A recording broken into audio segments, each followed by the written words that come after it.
ગંગાજીનું પાણી ને બીજું પાણી એ બે સરખા જણાય છે. હા એમ. ને શાલગ્રામ ને બીજા પાણા તે સરખા જો જણાય છે. બધા એવા પણ ચટણી વાત પણ સારંગનો એમાં ભગવાનનો વાસ કર્યો અને ભગવાનનો વાસ આપણને મનાશે નહીં, નાસ્તિકને નહીં મનાય, આપણને મનાશે. કેમ કે પ્રહલાદજી હતા, હિરણ્યકશિપુ એનો બાપ આસુરી માયા, અને એને વિષ્ણુ ભગવાને એના ભાઈના હિરણાક્ષને માર્યો હતો. એને લઈ અને વિષ્ણુ ભગવાન સાથે હિરણ્યકશિપુનો વેર બંધાય એટલે ભગવાનના વાહે પડ્યો મારવા. અને જે દુનિયામાં વિષ્ણુ ભગવાનનું નામ લે એને ફાંસી દે, એને જેલમાં પૂરે અને મારું ભજન કરો, વિષ્ણુનું નહીં. તો આ હિરણ્યકશિપુને ભગવાન ઠેકાણા પાડવા માટે એના ઘેર ભગવાનના ભક્તને મોકલ્યો. પહેલા જ 7 વર્ષનો પહેલા એ વિષ્ણુનું ભજન કરે. હિરણ્યકશિપુ એને બંધ કરવા માટે પ્રયત્ન કરે, છતાં ન માનવાથી એને મારવા પ્રયત્ન કરવા મળ્યો. પછી એ મારવામાં એ થાક્યો. ત્યારે કે આ તારો વિષ્ણુ ક્યાં છે મને બતાય તો ખરો. કે મારો વિષ્ણુ તો સર્વજ્ઞ છે, સર્વ વ્યાપક છે, પણ હું ક્યાં ગોતવા જાઉં સર્વ વ્યાપક. એક નિર્ધાર કરીને બતાવે તો કે આ થાંભલામાં પણ મારો વિષ્ણુ છે. પહેલાથી 7 વર્ષનો બોલે છે.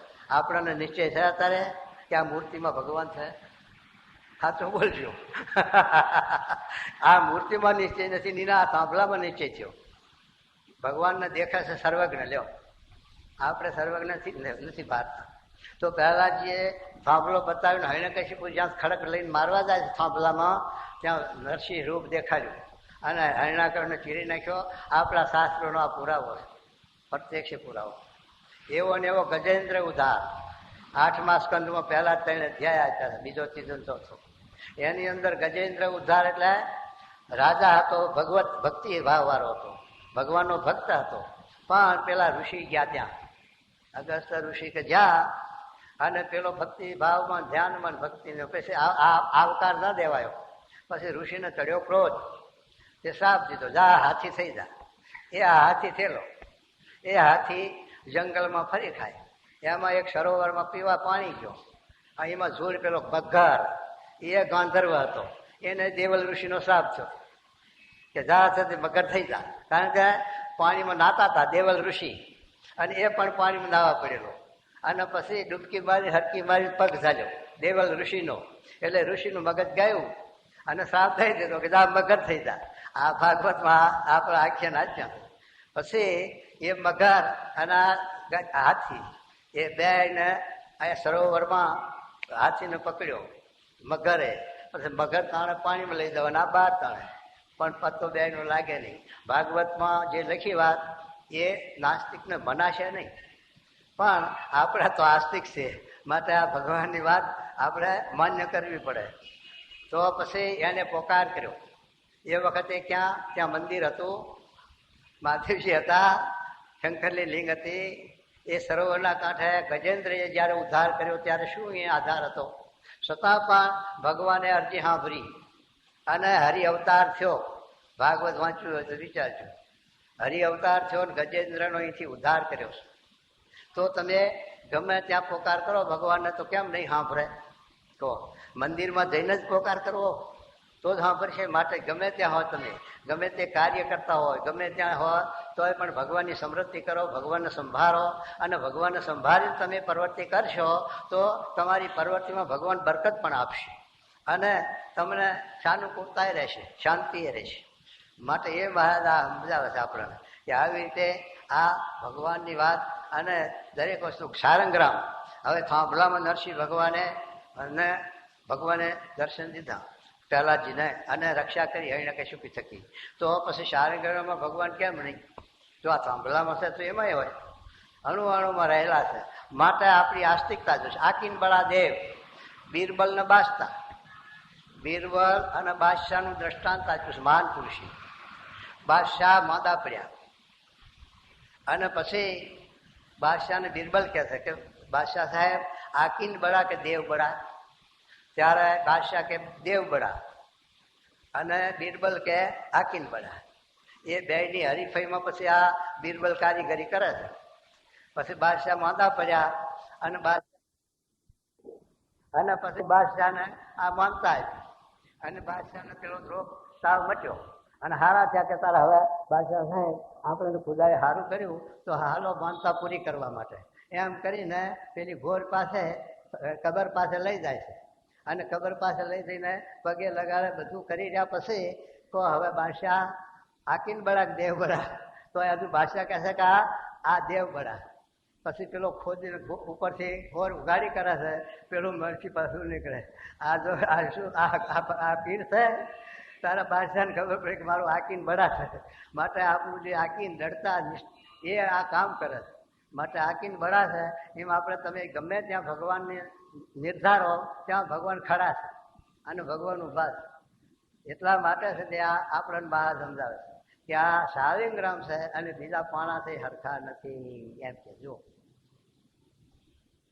અને તેમાં તુલસી ને બીજા ઝાડ તે સરખા જણાય છે હા એમ અને બ્રાહ્મણ ને શૂદ્ર તે પણ સરખા જો જણાય આ છે બધું હરખું જણાય છે બ્રાહ્મણ હોય ગાયત્રી પૂજા પાઠ અને છે તે ભગવાનની ભક્તિ અને કર્મકાંડ કરતા હોય વિધિ નિષેધ પાડતા હોય ને આવા જે પવિત્ર બ્રાહ્મણ હોય અત્યારના જમાનામાં આપણે છે તે બ્રાહ્મણની વ્યાખ્યા પૂરી મળતી ના આવે પણ બધા એવા ન હોય અમુક છે તે પવિત્ર પણ સારા હોય છે કે જે છે તે કાંઈ ખપે નહીં તો એ મહારાજ કહે છે કે એવા જે બ્રાહ્મણ અને આવા શુદ્રદેવ એને આપણે હરખા માનીએ તો આપણે ઘેરંધારું એ હરખું ગણાય નહીં એમાં ને એમાં બહુ ફેર છે એમ મહારાજ કહે છે એમ છે તે આ વિધિ નિષેધની વાત સમજાવે છે અને એના ઉપર પેલા એનું પેલા ભગત કહેતા હતા એનું દ્રષ્ટાંત દેવાનું કે એના ઉપર આ એક સાથે ફકીરનું દ્રષ્ટાંત આપે નિયાનજીનું અને આપણે કપોળવાડીમાં આપેલું હતું ઘણા વર્ષ થઈ ગયા એ દ્રષ્ટાંત તે બ્રાહ્મણ અને આ છે મિયા ઘોડા ઉપર બેઠેલા અને બ્રાહ્મણ હાલતો પણ અહીંથી જેમ આપણે છે તે બહાર જઈએ ને એમ હામા ગામ જતા હતા બે જણા તે બ્રાહ્મણ હાલતો હારે જાય ગામ એક ગામમાંથી બે હોય તે નાનું ગામ હોય એમાં તો એકતા હોય બધા એકબીજાને હળી મળીને રહેતા હોય એટલે પેલો બ્રાહ્મણ હાલતો અને પેલા બીજા ઘોડા ઉપર અને બે જણા હાલતા હાલતા હાલ્યા જાય છે વાતો કરતા કરતા એમાં ભગવાનને કરવું તુલસીના છોડ આવ્યા તુલસીનું ઝાડ આવ્યું પછી બ્રાહ્મણે નમસ્કાર કર્યા તુલસીનો મહિમા બ્રાહ્મણનો હોય અને પગે લાગ્યા તારે પેલા જે ઘોડા પર બેઠા છે ત્યાં પૂછે છે એ આ તારા કોણ સા દેવ છે તારા કોણ દેવ છે આજે તું પગે લાગે કે મારા તુલસી માતા છે આમાં તુલસિયા દેવ છે કે લાય બે ચાર પાકા એમ કરીને પછી ઘસી નાખી દે આ તારા તુલસિયા દેવ કે એસી તેસી તુલસિયા દેવ એસી તે બ્રાહ્મણને દુઃખ તો થાય પણ મિયાભાઈ પાકી નાખે શું કરાય અને પછી આગળ હાલે પછી બીલીપત્રનું આવ્યું સાર તે બ્રાહ્મણ પગે લાગ્યો અને તારે કે આ તારા કોણ સા દેવ કે આ મારા બિલિયા દેવ કે લાય દો ચાર તે બ્રાહ્મણ લાઈને આપ્યા પાછા ના આપે તો પાછું પેલું કરે એટલે લાઈને આપ્યા પાછા કશી નાખી દે તારા બિલિયા દેવ કે એસી તેસી બ્રાહ્મણને ખાટી ગઈ પણ કરાય શું બચારો બ્રાહ્મણ પાકી ના શકે મિયાભાઈને એટલે પછી વિચાર કર્યો કે હવે જરાક મિયાભાઈને ચમત્કાર દેખાડવો તો પડશે પછી ગુજરાતમાં બહુ થાય કૂચની વાડ અને એ કૂચના વેલા હોય એની આવાવળી શીંગો થાય છે અને એના ઉપર એટલી બધી ખર્ચ ઝીણી હોય છે કે એ હુકા હોય તો એના પાસે આપણે ઊભું ના રહેવાય એની ખર્ચ ઉડે તો લવરાય એવી કૂચની વાડ આવી અને બ્રાહ્મણે જોઈ અને પછી દંડવત કરવા માંડ્યા અને છેટાથી નમસ્કાર પછી પેલા મિયા બોલ્યા કે એ બબનિયા તું આ કોણ સા દેવ કે આ અમારા કુશિયા દેવ છે બહુ ચમત્કારી કે લાય દો ચાર તે ના બ્રાહ્મણ ભૂંડો થાય હુકા હુકા બે ચાર કાતરા તોડી લાવ્યો ચીપિયો કરી દાંતણનો અને તોડી લાવ્યો અને આ મિયાના હાથમાં અને સોયડાનું નાળું ભીલું કરીને ગાવા માંડ્યું ભાઈ તારા ભીલિયા દેવકી અરે પેલા કૌટિયા દેવકી એસી તેસી એમ કરતા કરતા પછી ઉનાળાનો દાડો અને ઘોડાની પીઠ પણ ગરમ અને આ કૌટના કાતરા પણ ગરમ અને મિયાની પૂંછ પણ ગરમ ત્યારે ગરમી ભેગી થઈ અને પછી મિયા જે છે તે ઊંચા નેતા થવા માંડ્યા લવ અરે તારા બિલિયા દેવકું પાછા વાળજે કૌટિયા દેવકું પાછા વાળજે એ હવે પાછા વરે એવા નથી એ તો હવે જીવ લઈને વરશે હવે પાછા વરે એવા નથી એ અને પછી રાડ પાડી રહ્યા અને પોકાર કર્યો ત્યારે પછી એને યુક્તિ બતાવી કે સોન લ્યો અને જરા ઘસી લાવ, બિલિયા દેવ જતા દેવ જતા રહેશે પછી. એટલે આ તે હાર્યું કરે પણ વાર્યું ના કરે એમ આ જીવ માને નહીં. પણ જયારે ઘરું ચાલે ત્યારે ખબર પડે કે આ ભગવાન શું કરી રહ્યા છે એમ. તો એ ઉપર આ દ્રષ્ટાંત મોટા પુરુષે આપે કે મહારાજ સ્વામી કે શું કે આ ભગવાનના તે વસ્તુઓ જે સંબંધવાળી અને ખાલી વસ્તુ એની એ વસ્તુ તો એની હોય, પણ સંબંધમાં આવેલું અને સંબંધ વગરનું એનું આ માધ્યમ છે. એને કરીને ભગવાનની સમૃદ્ધિ થાય. ભગવાનના ભક્તને જોઈએ એટલે ભગવાન સાંભળે, સ્વામીના સંત સાંભળે જોઈએ એટલે સ્વામી સાંભળે. આવી રીતે એ બધા પદાર્થ વસ્તુ માત્ર જેટલી ભગવાનના સંબંધીવાળી વસ્તુ એ આપણને આ સંસ્કાર આપે છે, સમૃદ્ધિ કરાવે છે. એટલા માટે આ મહાન પુરુષો આ વિધિ નિષેધ આપણને સમજાવે છે. શું કહે છે હવે જુઓ. અને ઠાકોરજીની પ્રસાદી અન્ન ને બીજું અન્ન, હા, તે બે સરખા જણાય છે. જો બે પ્રસાદીનું અન્ન અને બીજું અન્ન. તમે રસોઈ કરીને જમતા હશો રોજ ઘેર, ખાધા વગર તો કોઈને રહેવાતું નહીં હોય, પણ છતાં તમારા ઘરની અંદર આવું તાકું કે આવો ગોખલો હાચવી તમારા ઘર પ્રમાણે, તમારો બંગલો હોય તો બંગલા પ્રમાણે, અને ઝૂંપડું હોય તો ઝૂંપડા પ્રમાણે.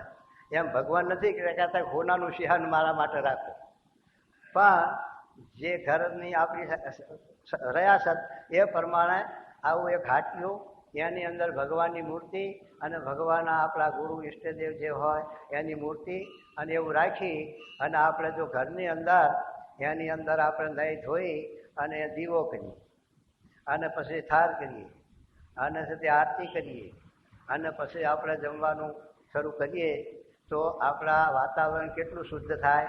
અને આપણા ઘરમાં જે બાળકો હોય એને પણ સંસ્કાર પડે. એ બાળકો પણ ભગવાન આગળ પગે લાગતા શીખી જાય, દંડવત કરતા શીખી જાય, આરતી કરતા શીખી જાય, આરતી બોલતા શીખી જાય અને ભગવાનને થાર ધરાવે પછી ખાય નહીં. છોકરાને પણ ટેવ પડી જાય અને છોકરાઓને પણ આ સંસ્કાર પડે છે.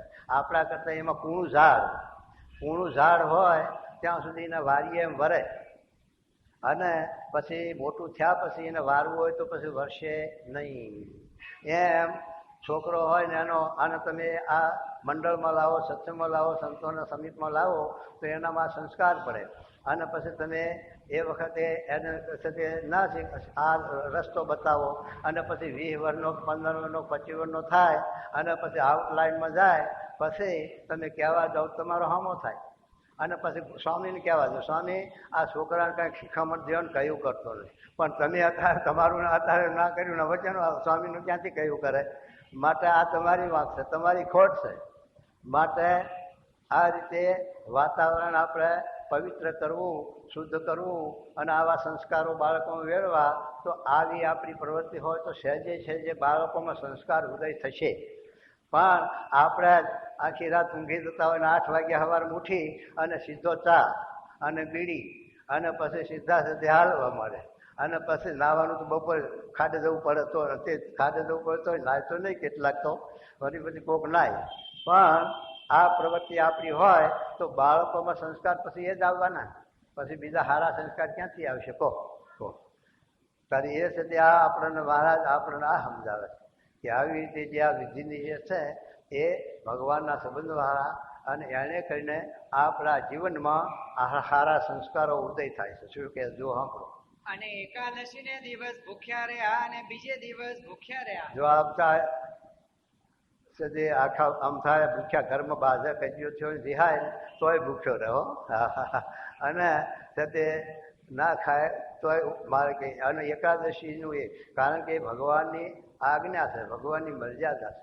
ભગવાને આપણને આજ્ઞા કરી શકે મહિનામાં 2 એકાદશીઓ તો અવશ્ય કરવી. એમાં ગ્રસ્તને છૂટી આપી કે ગ્રસ્તને પરવર્તી છે વ્યવહાર સભા, એટલે હાપ નિર્જળા, હાપ નકોરી થાય નહીં તો કંઈક ફરાળ લેવું. પણ છતાં અન્ન તો ખાવું જ નહીં. અન્ન છે એકાદશીના દિવસે એક અન્નનો દાણો, ચોખાનો દાણો કે બાજરીનો દાણો કે ઘઉંનો દાણો મોઢામાં મૂકે એક તે દાણો તો બ્રહ્મહત્યાનું પાપ લાગે. આવું માધ્યમ શાસ્ત્રોમાં આપેલું છે. માટે તમે ફરાર ગમે તે ખાઓ પણ અનાજ નામે એકાદશી દાડે ન લેવું. અને શાસ્ત્રી મહારાજ 3 નિયમ આપતા ગ્રસ્તને કે 3 એકાદશીઓ. એક તો દેવ પડી, દેવ ઉઠી ને દેવ ભાદરવી, 3 એકાદશીઓ. અને આઠમ ગોકળા આઠમ, કૃષ્ણ ભગવાનનો જન્મથી, અને રામની મહારાજની જન્મથી. આ 2 છે અપાસ. એ તો ગ્રસ્તને સ્વામી નકોડા કરાવતા અને કરતા. અને આપણે પણ નકોડા થાય તે છે પણ એકાદશીઓમાં ફરાર કરીને પણ એકાદશીનો નિયમ પાળવો. એ મારે કે એકાદશીના દિવસે અને બીજા દિવસે છે તે ભૂખ્યા રહેવું એ હરખું નથી. એકાદશીના દિવસે જે ઉપવાસ કરીએ એ ભગવાનની આજ્ઞા પાળે છે અને એ સાચું તપ છે. અને બીજા એક છે તે પેલા કળશ ચડાવવું, અને કળશ ચડે નહીં. એમાં એક દ્રષ્ટાંત આપ્યું મહાન પુરુષે કે એક બાઈ અને ઘરમાં તકરાર થવાથી રિસાયેલા અને ખાધેલું નહીં, અન્ન પાણી કાંઈ લીધેલું નહીં. તે એ કળશ કોઈના હાથે ન ચડ્યો અને એને બોલાવીને કહ્યું તો ચડી ગયું. ઉપવાસ એકાદશીના દાડે આ રીસથી પણ એકાદશી કરેલી, છતાં પણ એનું ફળ દેખાયું. માટે તમે ગમે તે ભાવથી એકાદશીના દિવસ ઉપવાસ કરો તોય પણ એનું આપણને ફળ મળે. માટે એ છે તે આપણે અવશ્ય આજ્ઞા ભગવાનની પાળવી એમ કે છે. તો શું કે જુઓ. અને સાધુ અને અસાધુ એ 2 સરખા જણાય છે. જો સાધુ ને અસાધુ તો જણાય, પણ આપણને આ વેશથી બધા ઓળખીએ. આપણને અંતરની ખબર નથી પડતી. 52 લાખ સાધુ, ભગવાન ઉઘડે તો આ 52 લાખ છે. પણ એમાં સાધુ ને અસાધુ ઓળખવા માટે એ દ્રષ્ટિ જુદી આવશે, એ ચશ્મા જુદા આવશે. ન કે એ સમજાય છે નહીં. ભગવું ભારી એટલે આપણે બાપજી થઈ એ જ સાધુ. પણ એમ નથી. સાધુની હરિની સાધ સોય સાધુ, બીજી સાધ જગતની નહીં, માયાની નહીં, મોહની નહીં. એનામાં જગત ના હોય, જગતની આસક્તિ, જગતનો મોહ, જગતનો વિષય એમાં ન હોય. કેવળ ભગવાન સંબંધી જ આસક્તિ, ભગવાન સંબંધી જ મોહ, ભગવાનનું ચિંતન ભજન. એટલે હરિકી સાધ સોય સાધુ. કોઈક માદું હોય ને આપણે જોવા જઈએ કે ભાઈને કેમ છે, સાત બાત છે કે હા સાત છે, પણ ગિરનારને તાણી જાય છે કૂતરા. એટલે પણ મુવા સાત ક્યાંની તાણ પછી? હા એક સાધ નથી. એમ આયા આપણને સાધ છે બધીએ, હા, પણ ગિરનારને કૂતરા તાણી જાય પછી સાધ ક્યાં રહી? માટે એ સાધ નહીં, આ સાધ આપણને ભગવાનમાં વર્તી રહે, કામે કાજે હરતે ફરતે આપણને આપણા આત્માની જાણપણું રહે કે હું કોણ છું, ક્યાંથી આવ્યો છું, શા માટે આવ્યો છું, શું કરવા આવ્યો છું અહીં કહો. તો એ માટે તો સભામાં કેટલાક કોક ઘણા આવે છે. સ્વામીના રૂમમાંથી ચોરી ગયો, એવો આવ્યો કોક ઘડિયાળ ઉપર સ્વામીના રૂમમાંથી 5મા માળમાં, આમ એવા એ કામે આવ્યા હોય તો એને એ સાધના એમ. પણ આપણે તો આ સમાગમ કરવા માટે, ભગવાનના દર્શન કરવા માટે તો 2 શબ્દો ભગવાનના જીવમાં, આપણા જીવમાં ઉતારવા. તો સુધી આપણે અહીંયા આવેલું લેખે ટાઈમ લાગ્યો, લેખે લાગ્યો, નકલ ફોકડી જાય એમ કે. તે માટે આ વિધિ નિષેધનો જે વિભાગ જો તે મોટા પુરુષ કહેવાયા, તેને શા સારું શાસ્ત્રમાં કહ્યો છે? શા માટે કહ્યો છે મોટા પુરુષ કહેવાના? એમણે આ વિધિ નિષેધનો ભેદ શા માટે કહ્યો છે મોટા પુરુષોએ? એમ દુષ્ટ મતિવાળા જે જીવ છે, જે દુષ્ટ મતિવાળા એટલે આ કુમાર્ગે ચાલનારા એવા જીવો છે, નાસ્તિક જીવો છે, એમ બોલે. હા, માટે સર્વ સંતને અમે આ પ્રશ્ન પૂછીએ છીએ, જે વિધિ નિષેધનો વિભાગ મોટા પુરુષે શાસ્ત્રમાં કયો છે, તે સાચો છે કે કલ્પિત છે? આ પૂછ્યું કોને? સંતોને. આ સંતોને પૂછ્યું બધાને મહારાજે. તો સંતો બોલ્યા મહારાજ વિધિ નિષેધ સાચા છે, અને જો સાચા ન હોય તો સ્વર્ગ ને નરક કોના મત હોય? આપણને કોઈ આ ભોમ્યા હોય રસ્તાના, આપણે રસ્તો પૂછ્યો કે આ હામા ગામ જવું છે અને રસ્તો કયો? તો 2 રસ્તા જતા હોય, પણ અનુભવી હોય એ બતાવે આ રસ્તે જશો તો નિર્વિઘ્ન, અને આ રસ્તે જશો તો કાંટા કાંકરા રાખશે, લૂંટાશો પણ ખરા. છતાં પણ એમની આ અનુભવીની આ વાત નહીં માનતા આપણે પેલા રસ્તા હાલીએ તો જરૂર લૂંટાવાના, જરૂર કાંટા કાંકરા વાગશે. અને જો આ રસ્તે જશો તો કાંટા કાંકરા નહીં વાગે અને લૂંટાવાનો ભય નહીં અને નિર્વિઘ્ને હામા ગામ પાકી જઈએ. એમ આપણને ભગવાન મહારાજ અને મોટા પુરુષ આ માર્ગદર્શન આપે છે કે આ માર્ગે ચાલશો તો તમને શાંતિ પણ થશે, આત્માનો મોક્ષ પણ થશે, ભગવાન રાજી થશે અને તમારું સુખાકારી. અને આ રસ્તે ચાલશો તો અનંત પ્રકારના વિઘ્ન, અનંત પ્રકારના દુઃખ, અનંત પ્રકારના આવરણ આવશે અને જીવ અધોગતિએ જશે. એટલા માટે સુધી મહારાજ બતાવે. શું કે જુઓ સાંભળો. તે પ્રશ્નનો ઉત્તર નાના નાના પરમહંસ હોય તે કરો. નાના નાના પરમહંસ જ કરો. આપણે બધા પ્રમુખ સ્વામી નાના નાના પરમહંસ જ મૂડ્યા બધા. અરે પછી નાના નાના પરમહંસ હતા તે બોલ્યા છે, હા, વિધિ નિષેધનો ભેદ સત્ય છે. સત્ય છે મહારાજ. અને એમ ન હોય તો સ્વર્ગ નરક કેને માથે કહેવાય? સ્વર્ગ અને નરક જે લખ્યા એ કોના માથે?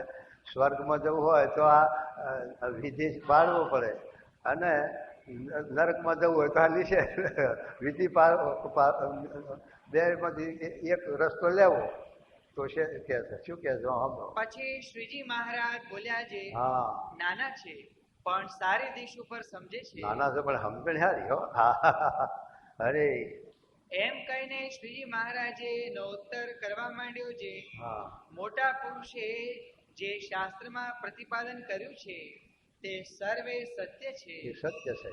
ત્યાં દ્રષ્ટાંત છે, જેમ કોઈક મોટો શાહુકાર હોય ને તે કોઈને હુંડી લખી આપે ત્યારે કાગળમાં તો એકે રૂપિયો જણાતો નથી, પણ રૂપિયા સાચા છે.